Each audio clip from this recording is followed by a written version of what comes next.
दोस्तों, विपक्ष का वोट अधिकार यात्रा कल से शुरू हो चुका है, जिसमें विपक्ष के तमाम बड़े नेता मौजूद हैं।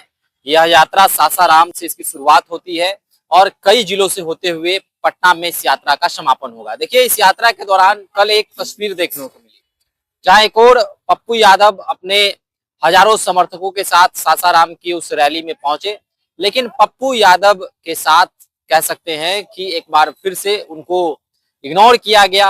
उनकी कह सकते हैं कि राजनीतिक उपेक्षा की गई, मंच पर बोलने तक नहीं दिया गया।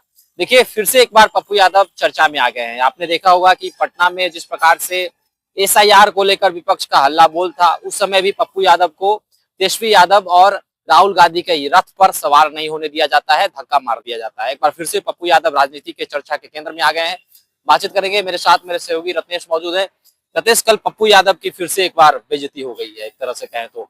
बोलने का तो बहुत मन था पप्पू यादव को, लेकिन बोलने तक नहीं दिया गया। आखिर फिर से एक बार तेजस्वी लालू प्रसाद यादव ने दिखा दिया है कि भाई, बिहार में तो यादवों का नेता लालू और तेजस्वी ही है। बिल्कुल, आप सही बात बता रहे हैं। लेकिन कल जो तस्वीर हम देख रहे थे कि मंच पर या फिर लालू प्रसाद यादव के साथ पप्पू यादव आशीर्वाद भी ले रहे थे। कल ये महागठबंधन की तरफ से दिखाने की पूरी कोशिश की गई कि महागठबंधन एकजुट है। सिवाय पप्पू यादव को छोड़कर महागठबंधन मजबूत है। पप्पू यादव को बार-बार तेजस्वी यादव साइड करते हैं। तेजस्वी यादव जानते हैं कि भाई पप्पू यादव अगर अगर आ गए तो यादव के एक बहुत बड़े नेता बनकर के उभरेंगे। हालांकि मुझे ऐसा नहीं लगता है कि पप्पू यादव को इग्नोर करना सही है। तेजस्वी यादव को उससे फायदा ही होगा। पूर्णिया, मधेपुरा या फिर उस क्षेत्र में अगर आरजेडी का अपना एक वर्चस्व बनाना है या महागठबंधन का वर्चस्व बनाना है, तो शायद पप्पू यादव को लेकर के चलना होगा। कांग्रेस चाहती है कि पप्पू यादव को लेकर चले, लेकिन आरजेडी नहीं चाहती। कई पहलू हैं। आरजेडी को ऐसा लगता है कि पप्पू यादव निर्दलीय जीते हैं उधर पूर्णिया में, तो वो जो सीटें हैं, जिन सीटों पर कांग्रेस जो है उस सीटों को ले लेगी अपने अंडर में, तो कांग्रेस की सीटें चली जाएंगी वो, तो फिर राष्ट्रीय जनता दल की सीटें कहाँ से रह जाएंगी। पप्पू यादव तो चाहेंगे किसी भी कीमत पर कि सीटें जो है कांग्रेस की तरफ आए। समर्थन तो कांग्रेस को ही हमने किया था, राष्ट्रीय जनता दल को तो हमने किया नहीं था। तो इससे लगता है कि एक हानि तेजस्वी यादव को दिखता है, और इस हानि की वजह से ये नहीं चाहते कि पप्पू यादव का वर्चस्व बिहार में बने। लेकिन पप्पू यादव ने जिस तरीके से वर्चस्व अपना बनाया है, चाहे वो पूर्णिया हो या फिर बाढ़ग्रस्त इलाका है, आप चले जाइए। आपने देखा कि जो आरा का एक जवनिया गांव था, वहां पर जाकर कैसे जब पूरा गांव ढह रहा था, पूरा गांव बर्बाद हो रहा था, तो पप्पू यादव ही एक ऐसा नेता थे जो गए थे। तेजस्वी यादव कहते हैं कि बिहार के नेताओं, बिहार की जनता के साथ है, जवनिया क्यों नहीं गए। विधानसभा का सत्र चल रहा था, विधानसभा के सत्र में कई बार अनुपस्थिति भी थी, तो जवनिया क्यों नहीं गए। क्या वहां आपका वोटर नहीं है।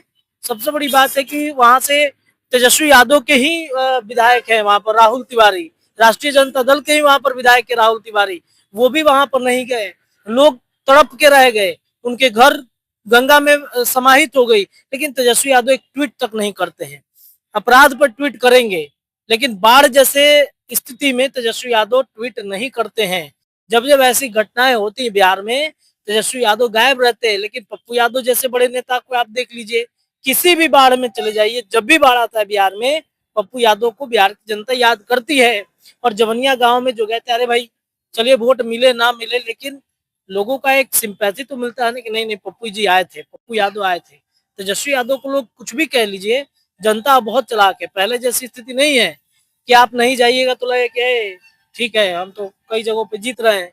मान लीजिए कि उसी क्षेत्र में अगर नहीं जीते, शाहाबाद का क्षेत्र है, लोकसभा में तो महागठबंधन ने शाहाबाद में खूब अपना वर्चस्व लहराया, लेकिन विधानसभा में अगर नहीं जीत पाए। सवाल ये है कि राहुल गांधी जो है वह तेजस्वी यादव को पुशअप करते हैं, पप्पू यादव को आखिर राहुल गांधी पुशअप क्यों नहीं कर रहे हैं? बिहार क्योंकि एक और बात मैं बता दूं कि पप्पू यादव जैसे चेहरा, जो कि बिहार में पॉपुलर चेहरा है, लोकप्रिय चेहरा है, गांव गांव तो लोग पप्पू यादव को लोग जानते हैं, लेकिन आखिर क्या कारण है जो राहुल गांधी नहीं चाहते हैं कि कांग्रेस, क्योंकि पप्पू यादव तो कांग्रेस के भक्ति में लगे रहते हैं, हमेशा हमेशा राहुल गांधी की चर्चा करते हैं, उनकी प्रशंसा करते हैं, लेकिन आखिर राहुल गांधी ये चाह क्यों नहीं रहे हैं भाई कि पप्पू यादव को आगे बढ़ाएं? फायदा तो कांग्रेस को ही होगा। ये मजबूरी है।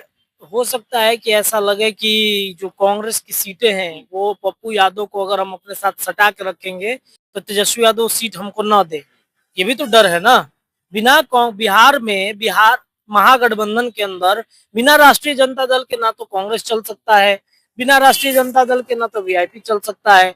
जो हाल एनडीए गठबंधन में नीतीश कुमार का है, वही हाल महागठबंधन में राष्ट्रीय जनता दल का। मजबूरी का नाम तेजस्वी यादव, मजबूरी का नाम पप्पू यादव, पप्पू यादव से मजबूर रहती है कांग्रेस, और कांग्रेस मजबूर रहती है राष्ट्रीय जनता दल से। दोनों को अपना अपना एक व्यक्तिगत फायदा है। तो पप्पू यादव एक तरफा प्रेम करते हैं। मुझे ऐसा लगता है कि उनकी जो जन अधिकार पार्टी थी, जो जिन्होंने अपने पार्टी को मर्ज किया कांग्रेस में, वो पार्टी ही बहुत सही थी। मर्ज ही नहीं करना चाहिए था, पार्टी ही बहुत सही थी। और पार्टी अगर सही होती तो शायद आज जन अधिकार पार्टी विधानसभा में बहुत कमाल करके दिखाया होता। पप्पू यादव बहुत अच्छा कर रहे होते। कुछ बीच में तो ऐसा मिला है कि पप्पू यादव कहीं ऐसा ना हो कि अपना पार्टी फिर से बना ले। तो पप्पू यादव का कद तो है, और इस कद से तेजस्वी यादव को भी डर लगता है कि कहीं बड़े नेता बनकर के ना उभरे, बिहार में यादव के नेता बनकर के ना उभर जाए, हमारा राजनीतिक करियर खतरे में पड़ जाए। इस वजह से उनको बार बार दरकिनार किया जाता रहा, पप्पू यादव को बोलने नहीं दिया गया। क्या कारण है, तेजस्वी को बताना चाहिए इस मसले पर। पप्पू यादव आपके अनुसार क्या करना चाहिए? पप्पू यादव को कांग्रेस में रहकर हमेशा अपनी बेइज्जती करवाना चाहिए, या फिर से अपनी पुरानी पार्टी, जिस पार्टी के बैनर तले जो है बिहार में उन्होंने कई चीजों में प्रदर्शन किया, उनकी पार्टी के स्टूडेंट विंग खड़ा हो गए और कई कई तरह की चर्चाएं उनकी पार्टी की होने लगी, तो क्या पप्पू यादव को इस बार विधानसभा चुनाव में अकेले लड़ना चाहिए आपके अनुसार? ये तो देखिए, पप्पू यादव को पता होगा अच्छे से कि वो क्या करना चाहिए उनको, उनके पार्टी के साथ क्या होना चाहिए, या फिर वो किस तरीके से महागठबंधन में अपने आप को देखते हैं। क्योंकि पप्पू यादव का तो अभी बहुत भविष्य बचा हुआ है, बहुत उसी पे आ रहा था कि पप्पू यादव को डिसाइड करना, ये हम और आप डिसाइड करने वाले नहीं हो सकते हैं। हम लोग बस बता सकते हैं। हम लोग उतने बड़े भी विश्लेषक नहीं है कि उनको रास्ता दिखा दे कि आप इस रास्ते पे चले जाए। लेकिन मुझे ऐसा लगता है कि पप्पू यादव विधानसभा चुनाव तक वेट एंड वॉच की स्थिति में रहेंगे। और क्या वेट एंड वॉच की स्थिति में रहेंगे, मान लीजिए उस मन मुताबिक उनको टिकट नहीं मिला, तो हो सकता है कि पप्पू यादव कुछ विधायकों को निर्दलीय भी खड़ा कर दे, उससे वोट कटेगा तेजस्वी यादव का ही। तो पप्पू यादव मंजे हुए खिलाड़ी राजनीति के, और वो समझते हैं कि मुझे क्या करना चाहिए। विधानसभा में अगर वो सम्मान नहीं मिला तो हराने का काम वो तेजस्वी यादव को ही करेंगे, राष्ट्रीय जनता दल को ही करेंगे, निर्दलीय प्रत्याशी उतारकर। चलिए, तो वोट अधिकार यात्रा के दौरान जो है पप्पू यादव को एक बार फिर से मंच पर, बड़े मंच पर बोलने तक नहीं दिया गया। समर्थकों ने आवाज भी उठाई कि पप्पू यादव को बोलने दिया जाए, लेकिन पप्पू यादव राहुल गांधी की प्रशंसा तो करते हैं, लेकिन आखिर उनकी अवहेलना क्यों हो रही है, उनकी बेइज्जती क्यों हो रही है, आपके अनुसार क्या है? आप भी हमारे साथ कमेंट सेक्शन में अपनी राय रख सकते हैं।